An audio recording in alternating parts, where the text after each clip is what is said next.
వదిన, ఈ పెళ్ళి జరగాలే.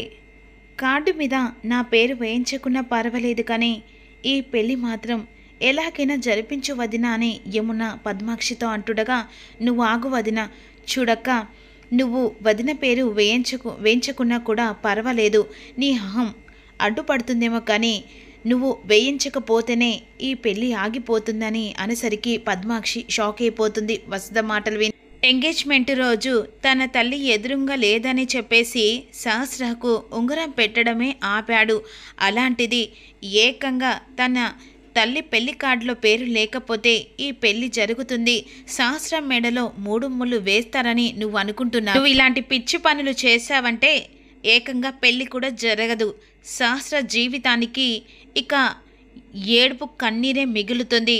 అది మాత్రం నువ్వు గుర్తు పెట్టుకో.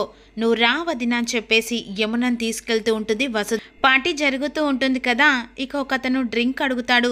అప్పుడు వెంటనే ఇక్కడ లేదు, ఇంట్లో ఉంది ఫ్రిడ్జ్ దగ్గర అని చెప్పేసినకి కనకమహాలక్ష్మి లోపలికి వస్తుంది. సహస్ర ఫ్రెండ్ కావాలని చెప్పేసి కనకమహాలక్ష్మి దగ్గరకు వచ్చి మ్యాచ్ బాక్స్ ఉందా అని చెప్పేసి అడుగుతుండగా, లేదండి అని చెప్పేసి అలా వెళ్తుండగా, ఏంటి అడుగుతుంటే సమాధానం చెప్పకుండా అలా వెళ్తున్నావేంటి అని చెప్పేసి సహస్ర ఫ్రెండ్ అడ్డుకుంటుంది. కనకమహాలక్ష్మి మ్యాచ్ బాక్స్ ఉందా, లేదండి అని వెళ్తుండగా, ఏంటి అలా వెళ్తుంటో అసలు అడుగుతుంటే సమాధానం లేకుండా మనుషులకు విలువ ఇవ్వకుండా ఇక అలా కుదురుగా నిలబడకుండా అలా వెళ్తున్నావు? అయ్యో లేదండి, నా దగ్గర అగ్గిపెట్టె కానీ ఇక లైటర్ కానీ లేదండి అని చెప్పేసి కనకమహాలక్ష్మి వెళ్తూ ఉంటుంది. ఒక అతను వచ్చి ఇక లైటర్ కావాలని చెప్పేసి ఉంటుండగా, అవునని చెప్పేసి సిగరెట్ వెలిగించుకొని అలా ఇక సిగరెట్ తాగుతూ ఉంటుంది సహస్ర ఫ్రెండ్. ఈలోపు వెంటనే అలా లక్ష్మి వస్తుండగా తనని చూస్తుంది. ఏమండి, ఇక్కడ ఇలా చేయడం బాగోదండి. ఎందుకంటే దేవుని ఫోటోలు ఉన్నాయి కదా, అలా అని చెప్పేసి మీరిక్కడ స్మోకింగ్ చేయడం కూడా పద్ధతి కాదని చెప్పేసి లక్ష్మి అంటూ ఉంటుంది. పద్ధతుల గురించి నువ్వు నాకు చెప్తున్నావా? లేదండి, దేవుని ఫోటోలు కదా, ఇలా తాగడం మంచి పద్ధతి కాదని చెప్తున్నానండి అని లక్ష్మి అంటూ. ఏంటి నువ్వు నాకు చెప్పేది? ఈ ఇంటికి యజమానురాలివా నువ్వా? ఈ ఇంటికి యజమాన్ కాలు కింద పని చేసే నువ్వు నాకు చెప్తున్నావని శాస్త్ర ఫ్రెండ్ లక్ష్మిని ఇక అవమానించినట్టు మాట్లాడుతూ దయచేసి అర్థం చేసుకోండి అంటుండగా, ఏంటి నువ్వు నాకు ఎదురు సమాధానం చెప్తావా అని చెప్పేసి వెంటనే చేతులున్న సిగరెట్ లక్ష్మికి బలవంతంగా తాగించాలని చూస్తుంది. అప్పుడు వెంటనే లక్ష్మి ఊరుకుంటుందా, చెంప పగల కొట్టేస్తుంది. చూడండి, నేను పల్లెటూరుని కదా, ఏదన్నా పడుతుంది ఇక అలా ఉంటుందని చెప్పేసి అనుకుంటున్నావా? చెంప పగల కొట్టి ఎలా ఉందే చూపించే దెబ్బ సత్తా నాది. అలా అని చెప్పేసి ఏదన్నంటే పడే రకాన్ని కూడా కాదని చెప్పేసి అలా వార్నింగ్ ఇచ్చి కనకమహాలక్ష్మి అక్కడి నుంచి వెళ్ళిపోతుంది. ఈలోపు బయటకు వస్తుంది కదా కనకమహాలక్ష్మి. ఇక సహస్ర ఫ్రెండ్ స్వీటీ మాత్రం కోపంగా ఉంటుంది. ఆలోపు డ్రింక్ పట్టుకొని వస్తూ ఉంటుంది కనకమహాలక్ష్మి. నా కాలు గోటి కూడా సరిపోని నువ్వు నా చెంప పగలు కొడతావని, నిన్ను ఎలా కింద పడేసి అందరి ముంగట అవమానిస్తానో చూడు అని చెప్పేసి కాలు అడ్డం పెట్టేసరికి అదే సమయానికి విహారీ అటువైపుగా వస్తూ ఉంటాడు. ఒక్కసారిగా స్లిప్ అయిపోతుండగా కనకమహాలక్ష్మిని పట్టేసుకుంటుంది. దీన్ని పడేసి అవమానించాలనుకున్నాను, కానీ ఇది ఇలా పడిందా, ఇది కూడా నాకు ఒక మంచిదే అని చెప్పేసి అలా విహారీ కనకమహాలక్ష్మిని పట్టుకున్న పిక్ కాస్త ఇక స్వీటీ ఫోటో తీస్తుంది. ఈలోపు జాగ్రత్తగా ఉండు అని చెప్పేసి ఈ విధంగా విహారీ లక్ష్మికి జాగ్రత్త చెప్తూ ఉంటాడు. సారీ అండి, చూడలేదు, కాలు సడన్గా ఏదో తాకి కింద పడిపోతున్నా అని చెప్పేసి అంటుండగా, అందుకే జాగ్రత్తగా ఉండమని చెప్పేసి ఇక విహారీ అంటూ ఉంటేనే కనకమహాలక్ష్మికి అనుమానం వస్తుంది. స్వీటీ వైపు చూస్తూ ఈ అమ్మాయి ఏదో చేసినట్టుంది, లేకుంటే విహారీ గారి మీద నేనెందుకు పడిపోతా, ఇక చెప్తే గొడవ అవుతుంది అని చెప్పేసి కనకమహాలక్ష్మి మనసులో అనుకుంటే ఈలోపు విహారీ వచ్చేస్తాడు. బ్యాచిలర్ పార్టీ జరుగుతుంది కదా, ఓ ఇప్పుడే వచ్చేసావు బావా, నీకోసం ఎదురు చూస్తున్నానని చెప్పేసి ఇక సహస్ర అంటుంది. మరోవైపు తా గెస్టులందరూ ఇక వీళ్ళది త్వరలోనే పెళ్లి జరగబోతుంది కాబట్టి ఈ ఇద్దరి జంట మన ముంగట డ్యాన్స్ చేయాలని చెప్పేసి అంటుండగా, నేనా అని చెప్పేసి ఇక విహారితో కలిసి సహస్ర డ్యాన్స్ వేస్తూ ఉంటుంది. ఇక అందరూ హ్యాపీనా అంటుండగా అందరూ కలిసి విహారీ ఉన్ను సహస్ర డ్యాన్స్ వేస్తుండగా ఎంజాయ్ చేస్తూ ఉండగా, కానీ విహారీ మాత్రం చాలా డిస్టర్బ్గా ఉంటాడు. పార్టీ అయిపోయిన తర్వాత లోపలికి వచ్చిన తర్వాత విహారి సహస్ర ఎంగేజ్మెంట్ ఫోటోలు రిలీజ్ చేస్తుంది కదా, గెస్టులందరూ చూస్తూ ఉంటారు.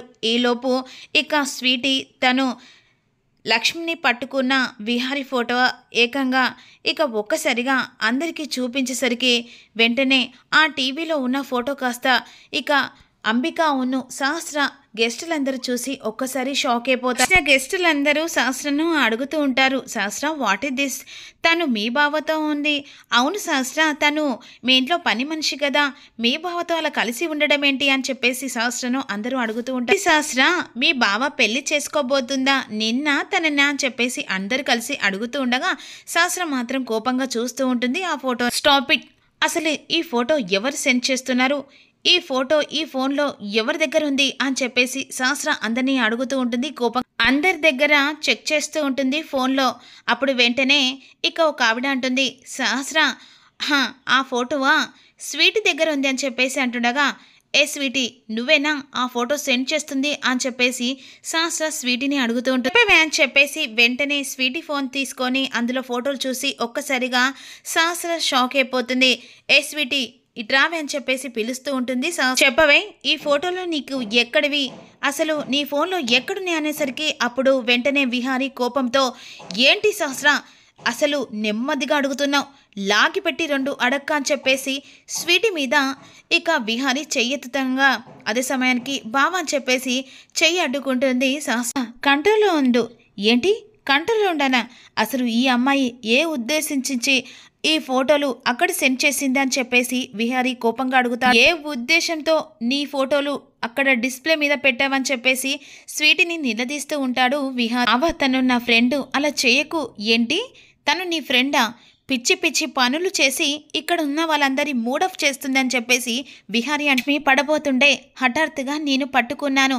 అసలు అలాంటి టైంలో ఈ ఫోటోలు ఎందుకు తీయవలసి వచ్చిందని చెప్పేసి విహారీ అడుగుతూ ఉంటా. మనసులో ఏదో ఒక దుర్బుద్ధి ఉంటే కానీ ఇలాంటి ఆలోచనలు రావని చెప్పేసి విహారీ అంటాడు.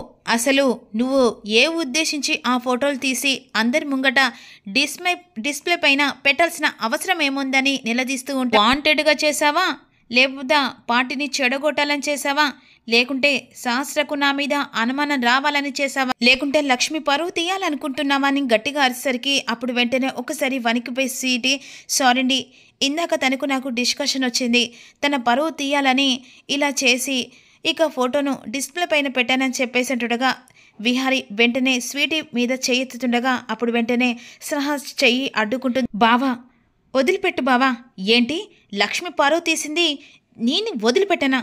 బావా ఐఎమ్ సారీ బావా. ఏ స్వీటీ నువ్వు వెంటనే లక్ష్మికి సారీ చెప్పు అని చెప్పేసి లక్ష్మిని తీసుకొస్తుంది.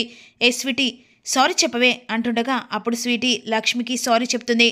నాకు ఎందుకు ఇదంట, నీకు ఆ స్వీటీ సారీ చెప్పింది కదా, పక్కకెళ్ళవే అని చెప్పేసి సహస్ర కోపంగా అంటూ, అంబిక ఇదంతా వదిలిపెట్టండి, ఇప్పుడు ఇక ఆ స్వీటీ లక్ష్మికి సారీ చెప్పింది కదా, వదిలిపెట్టి పార్టీని ఎంజాయ్ చేయండి అని చెప్పేసి అంబిక బావ పద అని చెప్పేసి వెంటనే పార్టీలో జాయిన్ అవుతారు. ఈలోపు అంబికకు రౌడీలు ఫోన్ చేస్తారు. మేడం ఇందాక మెసేజ్ చేశారు కదా, ఓ నువ్వా, నేనే మేడం బయలుదేరుతున్నా మేడం, అందుకే ఫోన్ చేశాం. సరే సుభాష్ అన్నీ చెప్పాడా? చెప్పారు మేడంకి రావాలనో ఎవరిని టార్గెట్ చేసి ఎవరిని చెప్పాలో అన్నీ ఆ సారు చెప్పారు మేడం అని రౌడీలు అంటూ ఉండగా, ఇప్పుడు మనం టార్గెట్ చేసిన మనిషి చిన్నోడు కాదు, సొసైటీలో చాలా పలుకుబడి పేరున్న మనిషి, ఎలాగైనా సరే అతన్ని చంపేసి వెనకాల కేసు వెనకాల పరుగులు తీసేలాగా ఉండాలి, మిస్ కాకుండా జాగ్రత్తగా చాతచక్యంగా చంపేయాలని చెప్పేసి ఉంటున్నాగా, ఓకే మేడం అని చెప్పేసి రౌడీలు అంటారు.